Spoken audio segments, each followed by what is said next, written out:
Bismillahirrahmanirrahim. Assalamualaikum warahmatullahi wabarakatuh.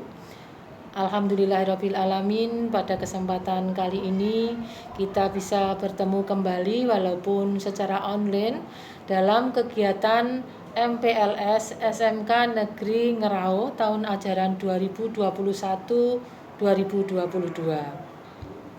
Kami dari tim Puskesmas Ngerau akan memberikan materi yang lagi in saat ini, yaitu mengenai COVID-19 dan adaptasi kebiasaan baru. Anak-anakku sekalian, kita semua tahu kan, COVID-19 ini disebabkan oleh coronavirus. Dan COVID-19 ini termasuk penyakit menular dan virusnya baru ditemukan di Wuhan, Cina pada Desember 2019 lalu, yang kemudian menyebar ke seluruh dunia dan menjadi pandemi. Kemudian penularannya, untuk penularan COVID-19 yang pertama bisa melalui droplet, ya. Bisa juga melalui benda-benda di sekitar kita yang tercemar virus COVID-19, kemudian kita sentuh, dan setelah itu kita menyentuh mata, mulut, atau hidung. Ini bisa menjadi masuknya kuman ke dalam tubuh kita. Kemudian resiko penularan tertinggi ini diperoleh pada hari-hari pertama penyakit, disebabkan oleh karena konsentrasi virus ya pada sekret itu yang tinggi. Orang yang terinfeksi langsung dapat menularkan dengan 48 jam sebelum gejala itu timbul, sampai dengan 14 hari setelah onset gejala. COVID-19 ini utamanya ditularkan dari orang yang bergejala atau simptomatik ke orang lain yang berada jarak dekat melalui droplet. Droplet sendiri ini merupakan partikel kecil yang berisi air dengan diameter lebih dari 5-10 mikromili.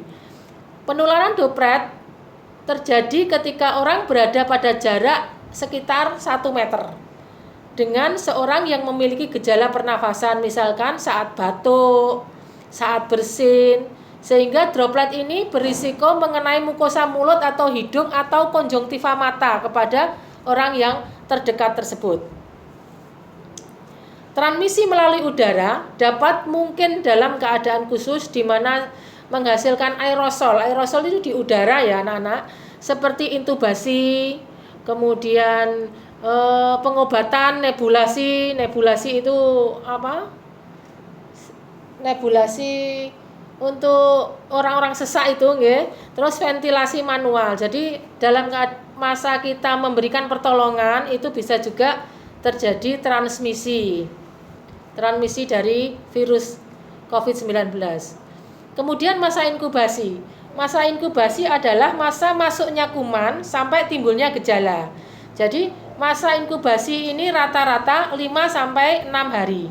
Jadi saat orang itu tertular, hari pertama dia tertular, itu tidak langsung sakit, melainkan 5 hari kemudian dia timbul gejala seperti panas, batuk, pilek, pusing, seperti itu, ya.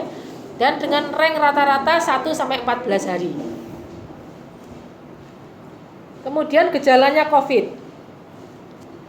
Sudah kita ketahui bersama, gejala COVID yang sering ditayangkan di media-media elektronik maupun media sosial, ya, antara lain adalah demam, rasa lelah, dan batuk kering. Beberapa pasien mungkin mengalami rasa nyeri, hidung tersumbat, pilek, nyeri kepala, kemudian konjungtivitis atau belean itu ya, kemudian sakit tenggorokan, diare, hilang penciuman dan bau atau ruam kulit. Kemudian orang yang lanjut usia dan orang dengan kondisi medis yang sudah ada sebelumnya seperti tekanan darah tinggi, kemudian diabetes, gangguan jantung, gangguan paru, kanker, itu dia mempunyai resiko yang lebih besar tertular penyakit COVID ini. Anak-anakku sekalian, kalian pasti pernah mendengar istilah tentang kontak erat nggih. Kontak erat adalah orang yang memiliki riwayat kontak dengan kasus COVID-19. Riwayat kontak erat yang dimaksud antara lain kontak adalah tatap muka atau berdekatan dengan kasus COVID-19 dalam radius 1 meter dan dalam jangka waktu 15 menit atau lebih. Jadi kalau misalkan ada kasus COVID-19 itu mesti ditanya sudah ketemu dengan siapa saja dalam jarak 1 meter dan bertemu sekitar 15 menit atau lebih. Itu kontak erat. Atau bersentuhan fisik langsung dengan kasus COVID, misalkan bersalaman, berpegangan dan lain sebagainya.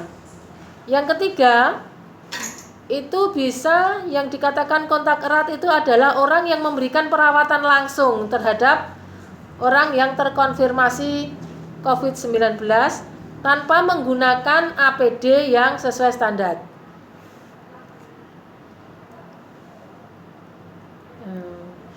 Dan ini anak-anakku sekalian, pesan kami dari tim kesehatan yang harus kalian patuhi adalah yang pertama, mencuci tangan dengan sabun dan air mengalir serta bilas setidaknya 40-60 detik. Jadi nek cuci tangan aja cik selesai, enggak begitu nggih. Jadi sekitar 40 detik sampai 60 detik. Cuci dengan air dan keringkan dengan handuk bersih atau kertas sekali pakai. Jadi kalau kita menggunakan anduk itu, kalau sekiranya anduk itu sudah basah ya harus diganti. Kalau menggunakan tisu itu lebih baik lagi. Jadi satu tisu sudah dipakai dibuang. Begitu. Jadi enggak berpindah-pindah tangan, enggak dipakai berganti-ganti. Atau bisa juga menggunakan pembersih tangan berbasis alkohol yang biasa disebut dengan hand sanitizer nggih. Ini juga minimal 20 sampai 30 detik. Pesan yang lain adalah menutup mulut dan hidung ketika bersin dan batuk menggunakan tisu. Okay. Kemudian kalau batuk dan bersin tidak menggunakan tisu, kita harus menutup dengan lengan atas. Seperti ini, okay. Acing, gitu. Okay. Tisu yang digunakan dibuang ke tempat sampah tertutup dan cuci tangan dengan sabun dan air mengalir setelah atau menggunakan hand sanitizer. Kemudian, gunakan masker kain bila harus keluar rumah. Tetap jaga jarak dan lakukan cuci tangan pakai sabun dan air mengalir, serta ganti masker kain setelah 4 jam dipakai. Cuci hingga bersih setelah masker kain tersebut dipakai. Jadi, masker kain ini harus ganti setiap 4 jam sekali. Nggak boleh seharian baru ganti kemudian dicentel besok dipakai lagi lah, ini podo karo geroh ya teman anakku. Jangan lupa masker ya, maskernya dipakai kalau keluar rumah harus menggunakan masker supaya kita tidak tertular, kalau seandainya kita sakit juga tidak menularkan ya. Ketika memiliki gejala saluran nafas misalkan panas, batuk, pilek, itu tetap menggunakan masker medis dan kemudian berobat ke Fasiankes. Sekarang masker medis kan sudah banyak dijual bebas itu di apotek, bahkan di toko-toko kecil itu sudah ada. Kemudian melakukan kebersihan tangan rutin, terutama sebelum memegang mulut, memegang hidung, memegang mata, dan setelah memegang benda-benda yang sering disentuh. Seperti gagang pintu, kemudian pagar, meja, komputer dan lain sebagainya. Itu nggih. Jadi hati-hati kalau mau menyentuh mata, hidung, kemudian mulut, ini merupakan port d'entrée. Jadi masuknya kuman melalui selaput lendir yang saya sebutkan tadi. Itu nggih. Itu dari saya anak-anakku. Selanjutnya untuk materi kebiasaan adaptasi baru ini akan disampaikan oleh Bupati. Demikian ya, mohon maaf apabila ada hal-hal yang kurang berkenan. Nanti seandainya ada yang kurang pas bisa ditanyakan di lain waktu. Terima kasih. Assalamualaikum warahmatullahi wabarakatuh. Terima kasih kami ucapkan kepada Bu Wiwi waktu yang diberikan kepada kami. Anak-anakku sekalian, di sini kami akan melanjutkan materi yang telah disampaikan tadi tentang kebiasaan adaptasi baru.